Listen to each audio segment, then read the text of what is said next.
Hi Taurus! Kamusta? Welcome back to Pinay Angel Tarot. This is your September love and career reading. Kapalaran para sa mga Taurus.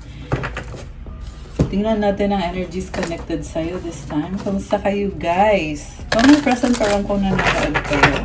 Gusto ko mag-thank you sa mga nanood sa atin last month sa August na reading. Taurus kasi yung pinakamaraming views, likes, comments. Kaya meron kayong pa-bonus reading sa akin for September. Abangan nyo yon. And kung gusto nyo ng more pa na extended tsaka bonus, make sure na i-like nyo, i-share at subscribe and hit the notification bell. Itong Taurus, dito sa Taurus reading, comment kayo. Ayan. So ready ko lang yung mga cards nyo guys.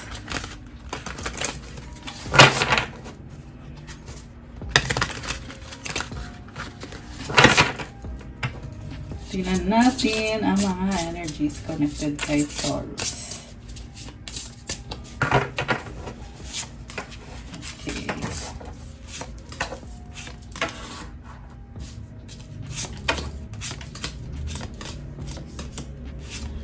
Okay. So, unahin natin yung mga cards galing sa angels mo. Sabi dito, Peace and Harmony, Archangel Raguel. Thank you, Raguel, for surrounding my life in a harmonious light. Uy, ang nice. There's harmony sa paligid mo. There's peace. So, congrats for that. I can see purity sa mga intentions mo at na-attract mo yung mga blessings kasi at peace ka. And merong divine light. Next card is spiritual support. Dear angels, I allow you to support me as I grow to become more spiritually aware. Mukhang lumalakas intuition mo ngayon. Nangyayari na ngayon yung mga hinintay mong manifestation. Kasi, ito, merong support galing sa universe, galing kay God, sa angels mo. At ini-enjoy mo yan ngayon. Kaya congrats. Nakakatuwa naman to. Yeah, very nice energies for you, Taurus. Okay. And then, meron kang out of bounds moon boundaries. Exalted moon self-regulation. May isang situation na kailangan mo mag-set ng boundaries para maprotektahan ang sarili mo. And overwhelming kasi meron kang exalted moon dito eh. Mamaya tingnan natin galing sa libro ang kahulugan ng mga cards na to. Okay, tingnan muna natin yung sa tarot. Okay. Balikan natin to mamaya. So, yung sa tarot naman, overall energy mo is meron kang Ace of Wands. There is passion, attraction, you want to follow your heart. New beginning, merong death card dito. It symbolizes rebirth. You want to do kung ano yung gusto mong gawin para sa sarili mo. You are creating something. Sa career man yan o sa love life. Pero for the purpose of this reading, tingnan natin yung sa love life mo ha. Okay. Two of Cups, Hierophant, Knight of Wands. Merong isang person dito na minahal niyo isa't isa, nagustuhan niyo isa't isa, merong commitment, pero for some reason, parang hindi ka sure eh, kasi dito yung Knight of Wands. Oo, committed ka nga sa taong yan, pero sobra kang maingat kasi gusto mo makasigurado na tama yung desisyon mo, tama yung pinili mong tao. At very passionate ka dito, kaya I feel like talagang binigay mo yung best shot mo sa taong yan. Pero for some reason, merong pagsubok at kailangan magsimula ulit. And sa bagong simula, gusto mo pa rin siya pero andun yung feeling na tama ba itong ginagawa mo? Parang kinu-question mo pa eh. Kasi nga, willing kang ibigay lahat sa taong yan. At gusto mo din makasigurado na tama yung mga ginagawa mo.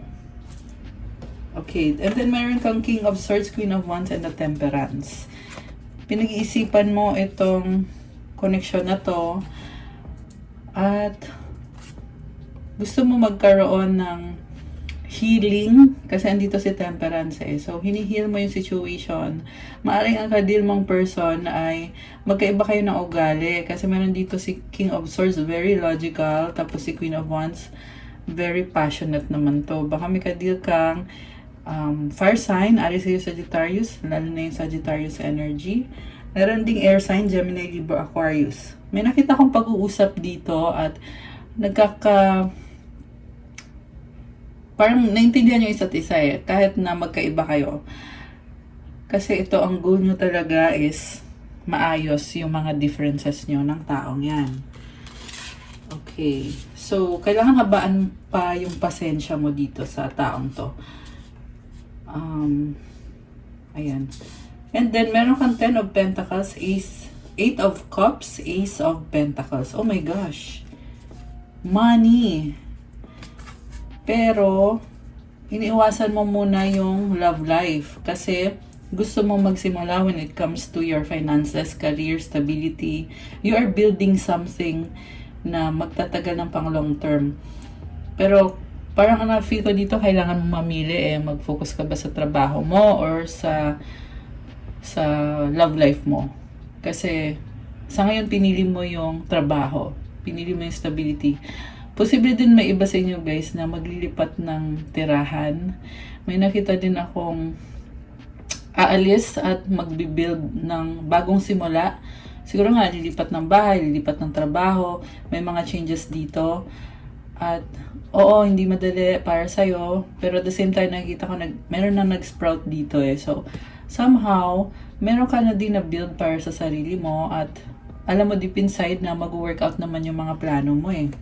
So, walang problema. Kahit magbago ka ng lokasyon, magbago ka ng direksyon sa buhay. Okay, may nakita kong cycle na nagtapos, 10 of Swords energy. So, mag-clarify tayo. Bakit lumabas ang Death card dito? Mukhang malaking pagbabago to. Ano tong pagbabago para sa'yo? Strength, 4 of Wands, the Star. Again, about relationship and healing. Sa ngayon, mas gusto mo mag-isa eh. Kasi nagsastruggle ka sa relationship na yan na gusto mong i-heal. Ayan, the High Priestess. Malakas ang intuition mo. Si High Priestess is someone na pinapakiramdaman mo yung sitwasyon. Kaya pinipili mo na lang muna mag-isa habang inobserbahan mo kung ano bang dapat mong gawin sa panahon na to. Merong divine timing at play. So, may hinihintay ka pa na blessings para matupad yung mga pinaplano mo dito. The Sun, oh wow. Positivity, leadership, new beginning. So, dito sa bagong simula na lumabas, nakikita ko na sure ka na you will be better. Actually, pareho to sa career, sa love life eh. Pero, for the purpose of your love life, may lumabas na person dito na mahal niya isa't isa, Queen of Cups energy. Ayan merong dating. So, itong person na to, pangarap ka niya. Okay, baba natin yung cards. Okay, pero yun lang, itong person kasi nakadin mo sobrang emosyonal eh. So, nalilito ka kasi madalas may time na gusto niya mag-isa, hindi ka niya kinakausap. Very confusing sa'yo yun. 3 of Swords. So, may iisip ka dito na baka may tinatago to, baka may ibang person, baka may third party. Pero ang totoo, mukhang nakafocus sa kapirahan. Okay, King of Pentacles energy. Very practical. Baka may kadil kang Earth sign, Capricorn, Taurus, Virgo. So, itong person na kadil mo, oo, mahal ka niya. Very practical siya at may ugali kasi siya na gusto niya mag-isa. I feel like merong Cancer sa birth chart nitong person mo. So, i-check mo din yung birth chart niya. Energy kasi ng Cancer is may time talaga na ayaw niya makipag-usap sa iba, gusto niya mag-isa. So, actually, posible ding ikaw to eh. Or pareho kayo ng ugali na sinisikreto nyo yung mga plano nyo sa isa't isa. Kaya tuloy nagkukos ng misunderstanding. 10 of Wands, the Tower. Okay, may malaking pagbabago lumabas dito, guys. Merong argument, intense. Ayan, nag-away. Merong malaking tower moment, transformation. So, kaya kayo nagsastruggle eh. Dahil nga sa itong si person, gusto mag-isa. Tapos, mukhang yun din yung dahilan kung bakit lumabas dito na gusto mong i-heal yung connection, gusto mong start all over again, pero may nagiba na sa'yo eh. Nakikita ko, bibigyan mo pa rin ng chance. Mukhang soulmate mo tong taong to. Ayan. Bibigyan mo ng chance to. I-heal mo yung connection. Okay, tingnan natin to ha. Three of Cups. Meron pag-uusap na parang wala lang nangyari. Magaan. Nine of Cups. Celebration. Okay. So, masaya naman kayo sa isa't isa. Yung nga lang guys, may nakita ko dito na marami ka pang pangarap na gustong abutin. Kita mo yung mga trophy na yan. Yan yung mga naipundar mo so far para sa sarili mo na pwede mong i-share sa person mo, sa family mo. Pero meron ka pang hinahangad na higit pa dyan. Yan yung nakikita ko dito. By the way, this can also symbolize celebration, party, baka may event or something na nag-enjoy. Oh, okay. Ace of Swords. Breakthrough. Connected sa Tower moment. So, possible na reconciliation to. Pero sa reconciliation nyo, parang you are agreeing to disagree. Parang nagkakasundo kayo na, sige, hindi pa natin na-achieve yung goals natin. Okay na muna tayo sa ngayon. Parang ganun yung nangyayari dito. Kasi nakikita ko na nahihirapan ka, pero yung pinaka-goal mo talaga is to achieve itong the star, oh. Actually, walang suot itong person dito eh. Ibig sabihin, very pure ng intention mo na i-heal yung connection. May mga stars dito, you are connected to the divine, you are spiritually protected and blessed. Eight of Pentacles, work. Five of Wands, very competitive ka. And maraming tao dito sa paligid mo na siguro isa din yan sa nagpapastress sa'yo, pero isa din yan sa nagbibigay ng success. Knight of Cups, ayun, para yan sa enjoyment mo, kaya ka nagpo-focus sa trabaho mo kasi gusto mo i-enjoy yung life mo, may mga needs ka, financially, may mga luxuries in life. Mukhang i-enjoy mo ngayon, yung mga luxuries na yan. So, andito din si The Lovers. Wow! Alam mo, oh my gosh, may nakita ko dito na victory and success sa finances sa mga tao sa paligid mo. Kasi nag-focus ka sa work mo.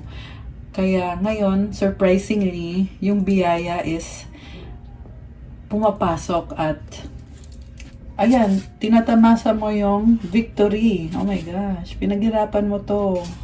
Meron ka pang Chariot, oh. So, parang sinasabi sa'yo dito na andyan yung swerte sa'yo. Kaya, pagpatuloy mo yung ginagawa mo, Taurus. Sa totoo lang, hinahabaan mo yung pasensya mo, kaya hindi madali yung sacrifices na ginagawa mo para dito sa career mo, stability mo, and at the same time, isipin mo pa yung person mo dito. Pero, talagang nagbubunga yung pagsisikap mo, kaya good job ka dyan. Congratulations. So, gusto natin i-clarify yung nararamdaman ng person mo dito. Kasi nakita ko na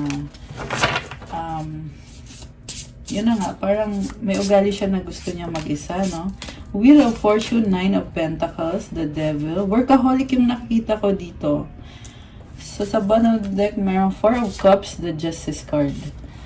Okay, merong discontent, Five of Cups. Alam nyo, kaya ka hindi nagkakasundo kasi nagsaset siya ng boundaries. Kung ano man tong gusto niyang mangyari na pinagpipilitan niya. Ang nakikita ko kasi sa kanya gusto niyang baguhin eh. May something dito sa connection niyo. Oh, House of Law. Siguro connected to sa house. Ayan. Sa bahay, some legalities. Posible din na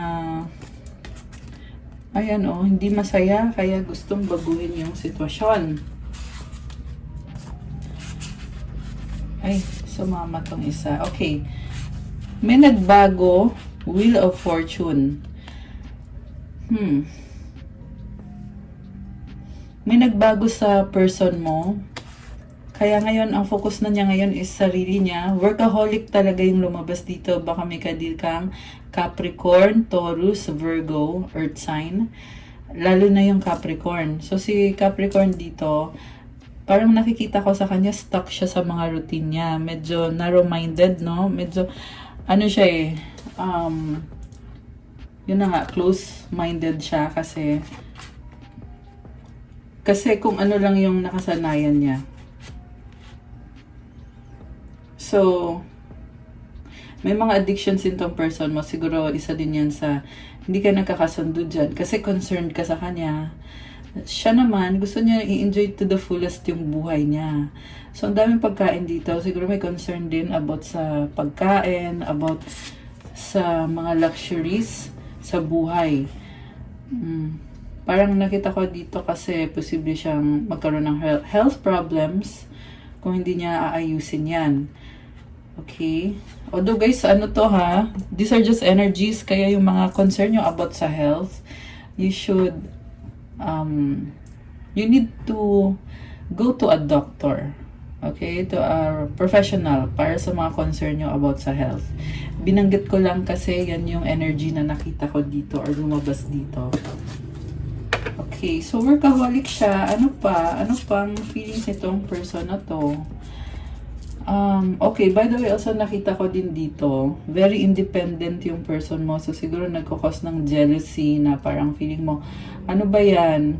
Tayo pa ba? Kasi parang masyado kang ini-enjoy mo yung freedom mo. Masyado. 16 on the clock. Ayan, angel numbers. Repeating numbers. Parang may ugali kasi tong person mo na inuuna niya sarili niya. Kaya dun kayo nagkakaroon ng parang confusion na ano bang ginagawa nitong taong to? Parang napapatanong ka tuloy kung loyal ba sa'yo to kasi sobra niya in-enjoy yung life niya. Mukhang maganda naman yung estado niya sa buhay. Kailangan ba niya talaga ako or ano? Oh my gosh! Mahal ka niya! So, anyway, eto, confirm naman na mahal ka naman talaga nitong taong to. 7 of Pentacles, mukhang inaalagaan niya yung connection niyo. May offer for a new beginning, Ace of Cups. The Fool, taking a risk. Mukhang after all na pinagdaanan dito, magbabalik to. Ibig sabihin, posibleng iba naghiwalayan. Kasi kanina may tower moment eh. So after ng hiwalayan, ito nagbabalik, bagong simula. Mag-e-effort ulit. Merong The Fool, so it shows me na talagang nahuhulog na siya sa'yo. Nai-in-love na sa'yo tong person na to and overflowing yung water dito. So, water symbolizes emotions. I can see someone na malalim yung nararamdaman nito sa'yo at malakas ang intuition. So, pinapakiramdaman ka niya, inobserbahan ka niya, at nag-i-invest siya sa'yo sa ngayon. Talagang nakafocus siya sa'yo. So, wala akong masabi kasi mukhang nasa point pa lang kayo na unti-unti nag-grow yung relationship or yung connection nyo. So, nina-nurture naman niya, inaalagaan naman niya. And I would say na, oo, maswerte ka naman sa taong yan kasi it feels like this person is taking a risk para sa connection nyo. So, very nice, right? Okay. 8 of Swords and the 3 of Wands. Merong blockage dito, guys. Or merong hadlang. Posible long distance. Posible din, oo, merong isa nakita ko na lumipad or ayan, lumayo. So, isa yan sa challenges niya dito. Isa yan sa struggle nitong person na to. Na siguro magkasama kayo, tapos umalis ka. Nung umalis ka, parang ang hirap. Nagsastruggle siya sa pag-alis mo. 4 of Swords, nanlamig ata sa'yo, no? Kasi feeling niya mag-isa siya at namimiss ka niya. Ayun. Namimiss ka naman pala eh. Okay, para ito sa mga LDR, yung part na yon. So, hindi naman sa lahat magre-resonate yung part na yon. So, Knight of Pentacles, nababagalan, no? Pero, stable and steady naman. Ayan, pakiramdam niya, ang laki nang nawala sa kanya dahil din sa travel situation or long distance situation. Anong outcome dito? 9 of Wands, 3 of Pentacles, the Hermit, Page of Cups. So, magkakaroon ulit ng reconnection, communication, meron din. Nag-hold on siya sa'yo. Pero, dami niyang struggle sa connection nyo. parang nakikita ko sa kadil mo mareklamo siya. Kaya siguro nagkakaroon kayo ng disagreements, arguments. Pero hindi niya bibitawan tong connection na to kasi may partnership. Yung nga lang, palagi niya iniisip, paano ako. Siguro may, parang ang na-feel ko sa kanya, meron siyang separation anxiety or ayun niyang mag-isa. So, ang advice ko lang is, you need to make plans kung paano i-address yung problems na yon. Kasi feeling niya kasi frustrated siya eh. May 9 of Wands dito. Parang pakiramdam niya, binigay niya lahat. Pero bakit naiiwan siya or mag-isa siya? So, may ugali din tong person na to na pag nagplano siya, parang hindi niya, kasi detalyado siya eh. Pag nagpa-plan siya, detalyado siya masyado. So, nakakalimutan niya yung big picture dito. So, you need to open up. You guys need to open up about your long-term goals, long-term plans. Kasi andun na tayo sa, nag-risk siya sa'yo, nag-e-effort siya sa'yo. Pero may mga negative na pumapasok sa isip niya. Kaya, dun siya nagsa-struggle. So, you need to lay down kung ano ba yung mga future plans ninyo. Okay. Quote tayo ng mensahe galing sa person mo. Kung ano ba ang gustong sabihin niya sa'yo ngayon. Ang gustong sabihin ng person ni Taurus. Are you thinking about me? Okay? Parang naghahanap ng atensyon talaga. My beloved. Ayan.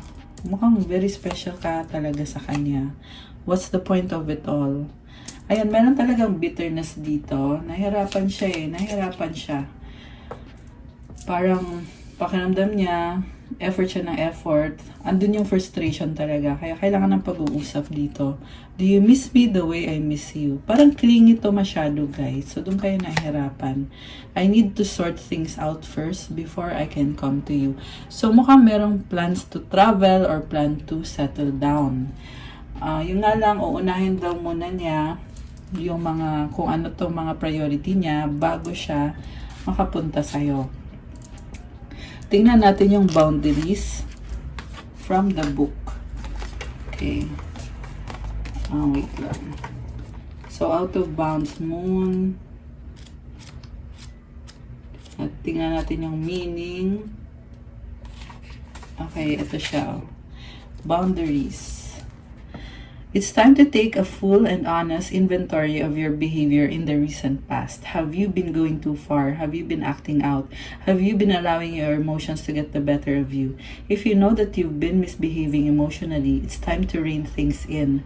Draw up some boundaries. As much as you might want to get your own way in the current situation, you also need to take other people into consideration. If someone has been overstepping the boundaries with you, it's time for you to let them know, gently but firmly. There is magic in the air when this card appears, but you mustn't let emotions overwhelm you. You could be about to receive what feels like a miracle, but you need to believe in a way that is supportive of everybody involved. Spending time alone in meditation now will really help you understand what your best move is next. When emotions spiral, you can often chase away the very thing that you want to attract. Oh my gosh. So, huwag ka daw magpa-overwhelm sa emosyon mo. Yan yung last na sinabi dito. Oo, may boundaries ka, pero kailangan mo din isipin kung ano makakabuti sa taong na involved dito para maging fair sa inyo pareho. Additional meanings for this card: you're a unique and magical being. Emotions are running too high. Avoid overreacting. Draw a line under the past. Use your intuition more. So, you can screenshot. Ayan, para magkaroon kayo ng guidance para mabasa nyo ulit. Tingnan na din natin itong Exalted Moon Self-Regulation.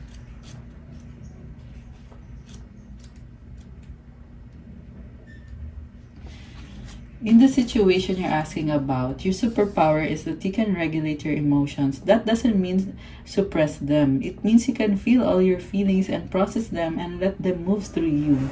You can just be. This gives you power. Remember, as within, so without. In other words, when you're filled with tumultuous inner emotions, your external life is likely to reflect that. However, pulling these cards suggests that no matter what you've been going through, being at peace with your own feelings is the key to success. Even if your feelings are intense, breathe through them so they don't cause outward turbulence. That is your magic. Think of yourself as a sorceress or sorcerer and stay centered for now. Best results, bring compassion, empathy, and unconditional love to your current situation. You have all that you need to sort this situation out. In fact, you may even have the upper hand. However, you need to use that advantage wisely. You may need to take the emotional lead. Be a good example for others. Additional meanings for this card: keep your feet on the ground.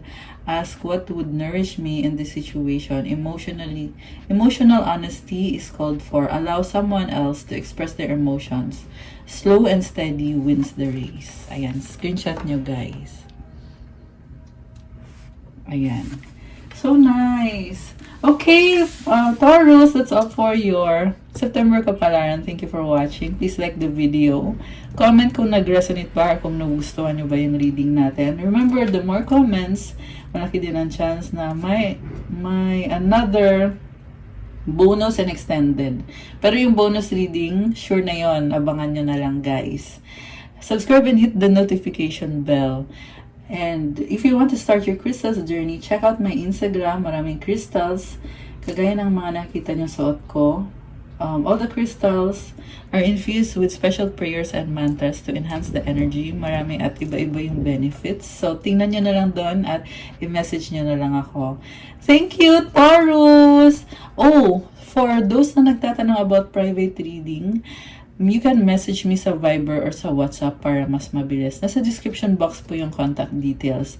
Yan, for those na nag-resonate at kailangan nyo ng more information, wag po kayong mahiyang mag-message. May bayad yung private reading kasi ikaw mismo yung i-reading ko. So, ipaschedule nyo na lang guys. Thank you! Have a good day! God bless you all. Stay safe. I love you guys and see you again soon, Taurus. Bye!